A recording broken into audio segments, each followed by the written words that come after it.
শীতকালে টানা 21 দিন সূরা ফাতিহা পড়ে নিয়মিত যদি মধু খেতে পারেন, আল্লাহ তাআলা আপনার শরীরের জন্য 6টি উল্লেখযোগ্য উপকার আল্লাহ তাআলা আপনাকে দান করবেন। অনেকে আমলটি সম্পর্কে জানে না, আজকে জানাই দিচ্ছি। অনেকে বলবেন যে হুজুর এই আলোচনা করে লাভ কি? কিন্তু না, আমাকে অনেকেই বলে যে হুজুর শরীরের এই রোগে ভুগতেছি, ওই রোগে ভুগতেছি, কি এই রোগগুলো থেকে কিভাবে মুক্তি পাবো, এর জন্য কিছু ফর্মুলা, কিছু টিপস আমাদেরকে দিয়ে। এই জন্য আমি তাদের জন্য রাসূল সাল্লাল্লাহু আলাইহি সাল্লামের তিব্বে নববী থেকে, চিকিৎসা সংক্রান্ত বই থেকে তাদের জন্য কিছু আমল দিয়ে দিতে চাই, যে আপনি যদি নিয়মিত শীতকালে টানা 21 দিন এই আমলটি করতে পারেন, সূরা ফাতিহা পড়ে মধু খেতে পারেন, আল্লাহ তাআলা 6টি বড় ধরনের বিপদ থেকে আল্লাহ তাআলা আপনার শরীরের জন্য 6টি উল্লেখযোগ্য উপকার আল্লাহ তাআলা আপনাকে দান করবে। এর এক নাম্বারই হচ্ছে আপনার যত জটিল রোগ থাকুক, যত গোপন রোগ থাকুক, অনেক ডাক্তারের কাছে গেছেন, ডাক্তারের কাছে গিয়ে অনেক টাকা পয়সা খরচ করছেন, ইন্ডিয়া পর্যন্ত গেছেন, দিল্লি পর্যন্ত গেছেন। একটা কথা আছে না, দিল্লি পর্যন্ত ডাক্তার দেখাতে গেছেন, শেষ পর্যন্ত আশা নিরাশ, অনেক টাকা খরচ করে ফলপ্রসূ না হয় আল্লাহ তাআলার কাছে চাইতেছেন। এই জন্য শেষ পর্যন্ত আপনার এই গোপন রোগ, আপনার কঠিন রোগ, জটিল রোগ থেকে আল্লাহ তাআলা আপনাকে মুক্তি দান করবে যদি নিয়মিত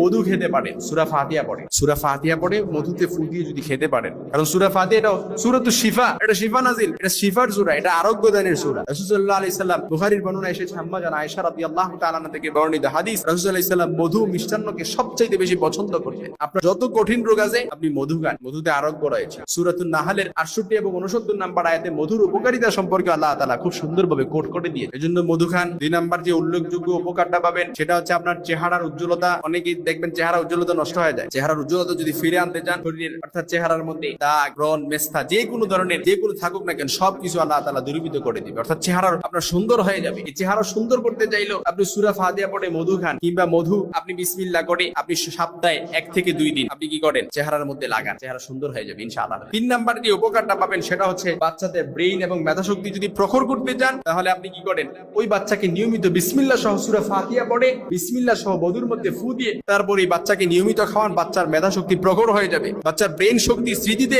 একেবারে স্মৃতি শক্তি, মেধাশক্তি সবকিছু বেড়ে যাবে ইনশাআল্লাহ আজিজ। অনেকেই আমলটি সম্পর্কে জানে না, উদাসীন, যারা বলে যে এই আমলগুলো করলে কি ফলপ্রসূ হবো নাকি, হুজুর এগুলো কোত্থেকে পাইছে, তাদেরকে স্মরণ করিয়ে দিতে চাই সূরাতুল ফাতিহা এটা যেন তেন কোনো সূরা নয়, এটা হচ্ছে সূরাতুশ শিফা। রাসূল করিম সাল্লাল্লাহু আলাইহি সাল্লাম, বুখারীর বর্ণনায় হাদিস এসেছে, রাসূল করিম সাল্লাল্লাহু আলাইহি সাল্লামের কাছে যে কেউ যদি রোগ নিয়ে আসতেন, রাসূল সাল্লাল্লাহু আলাইহি সাল্লাম সূরা ফাতিহা পড়ে ফু দিয়ে, সূরা ফাতিহা পড়ে ফু দিয়ে দিতেন, আল্লাহ তাআলা রোগ ভালো করে দিতেন। আর মুসলিম মাজার বর্ণনা এসেছে, যে ব্যক্তি প্রতি মাসে 3 দিন মধু ছেটে খাবে, তার শরীরে কোনো বড় ধরনের রোগ হবে না, শরীরে কোনো বড় ধরনের রোগ হবে না। 4 নাম্বার যে ফলাফল আপনি পাবেন মধু খেলে, সেটা হচ্ছে আপনার হাঁটুতে ব্যথা, পায়ে ব্যথা, অনেকের আঞ্চলিক ভাষায় একটা প্রবাদ আছে, বাতের ব্যথা বলতে একটা কথা আছে, এই বাতের ব্যথা থেকেও আল্লাহ তাআলা মুক্তি দান করবে যদি মধু খেতে পারেন। মধু খেতে পারেন। 5 নাম্বার যে ফলাফলটা আপনি পাবেন সেটা হচ্ছে ডায়াবেটিস রোগ থেকে আল্লাহ তাআলা আপনাকে মুক্তি দান করবে, জটিল কঠিন রোগ থেকে, ক্যান্সার রোগ থেকে আল্লাহ তাআলা আপনাকে মুক্তি দান করবে।